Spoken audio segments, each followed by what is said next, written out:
Hello, and welcome to the Coachman. For today's reading, we're going to be heading over to Spain, España, and we're going to be reading Charles Sellers' The Ingenious Student.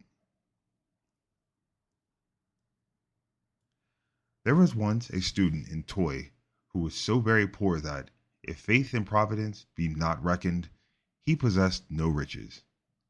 But Juan Fran was endowed with a wonderfully fine gift of ingenuity, and although he was somewhat behind in the payment for the masses on behalf of his predecessors, and even more so with his mundane creditors, still was he a man who meant well and would do the right thing if only he had the opportunity.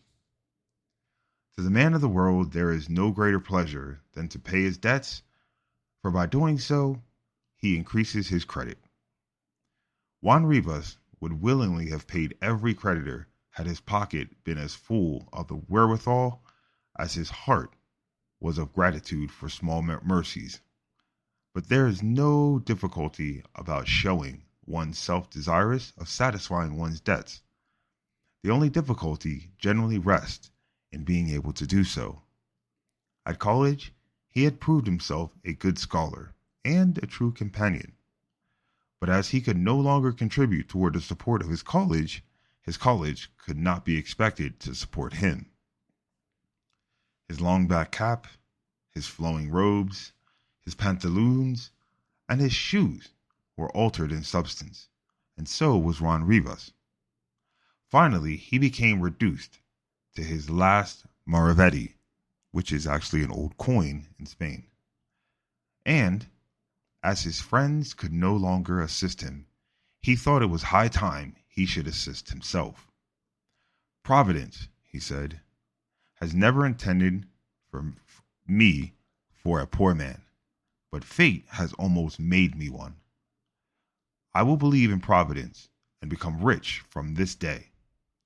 Saying which, he went to some of his companions who were almost as poor as he was, and asked them if they desired to be rich.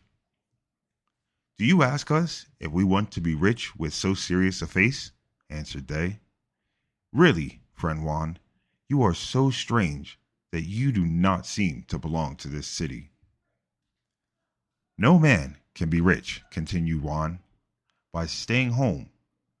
We are students, and our studies should meet with some recompense. Will you do as I bid you? Yes, cried all his poor companions, so long as you lead us not to the gallows, for we like not such playthings.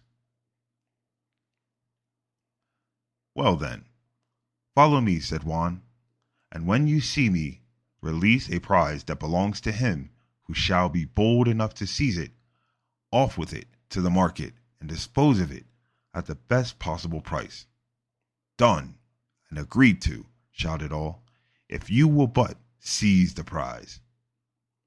Leave that to me, said the poor student, and I will hand you a prize fully worth $20 without his garments. But surely you are not going to hand some man or woman over to us, inquired they. Ask me no questions, as the archbishops of Compostela said to be the pretty widow, and I will be honest with you. The prize I shall hand you will fetch money in the market, and we sell not human beings in this country, urged Juan. That is right, they exclaimed, and we will follow you. The students followed Juan on to the high road leading from the city to Orense, and then they had walked for about 2 hours' time. Juan told his companions to get behind the hedge and await results.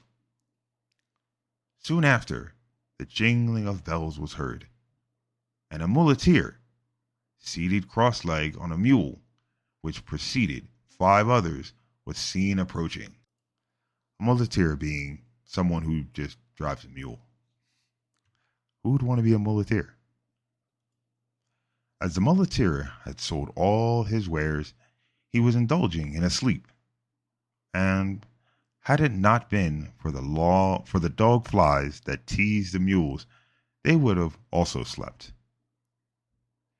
Juan let the muleteer pass, but as the last mule came up, he seized it, and taking off its trappings and disencumbering it of its ponderous albarda, or saddle, he freed the animal on the roadside and replaced the trappings and the saddle on himself. His companions were not slow in seizing the prize and hurrying away with it, while Juan Rivas continued for some distance along the road, following in the train of mules. As soon as he considered that his companions would be out of sight, he commenced backing with all his strength, which brought the mules to a sudden halt and caused their belts to tinkle. The muleteer looked back to see if anything was wrong, but, perceiving nothing, bestowed a hearty blow on his mule, and on they went. The student now began to rear and jump about, so that the muleteer pulled up, and having dismounted, proceeded to inquire into the cause of the mule so misbehaving itself. But his astonishment was great when, instead of a mule, he saw a human being bearing the trappings of the saddle. "What merry freak is this?" demanded the muleteer, addressing the student, "that I see you replacing my mule?" "It is no merry freak. Indeed, it is not," replied Juan Rivas, "but a sad reality. You see before you, good master, a poor, miserable creature, who, for his many offenses against Mother Church, was transformed into a mule, and sentenced to remain so for a number of years.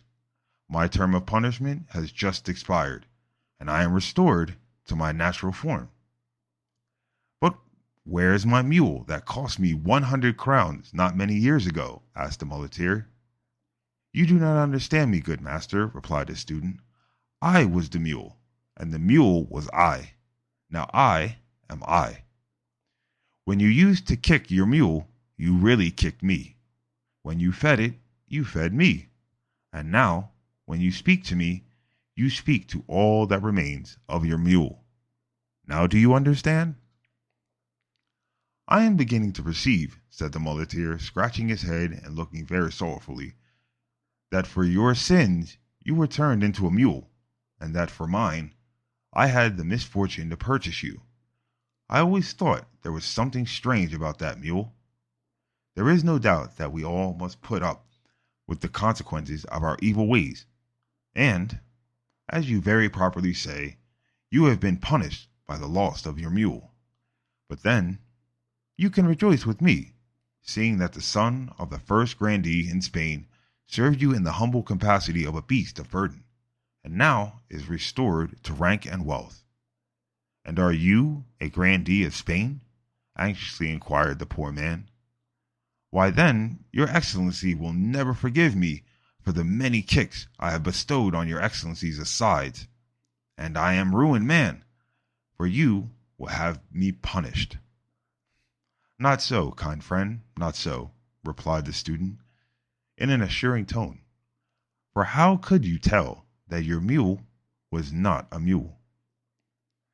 "Then your excellency will not be revenged on me?" continued the muleteer.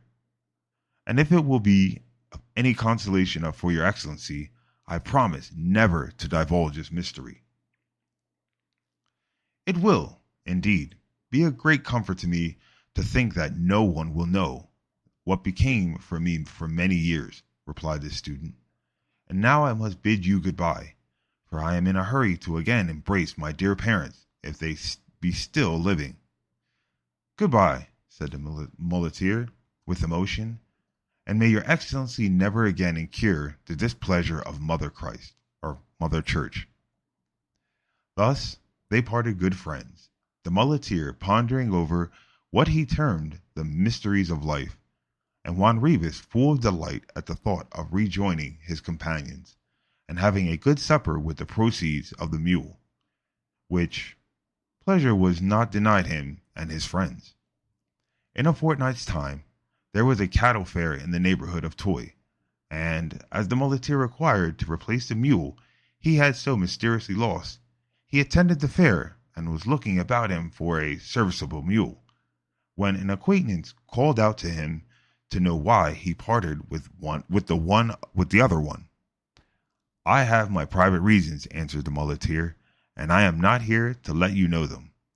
Very true, continued his inquisitive friend, but the proverb says that the mule you know is better than the mule you don't know. And if you will take my advice, you will buy your old mule back again, for there it is, pointing to you. The muleteer looked in the direction mentioned and was horrified at seeing his late mule again. But, trying to conceal his emotion, he approached the animal and whispered in its ears, "Those who do not know what sort of mule your excellency is may buy you, but I know the mule you are." And turning away, he sorrowfully exclaimed, "He has again offended. Terrible are the judgments of Providence." Thank you very much for joining, and until next time, take care.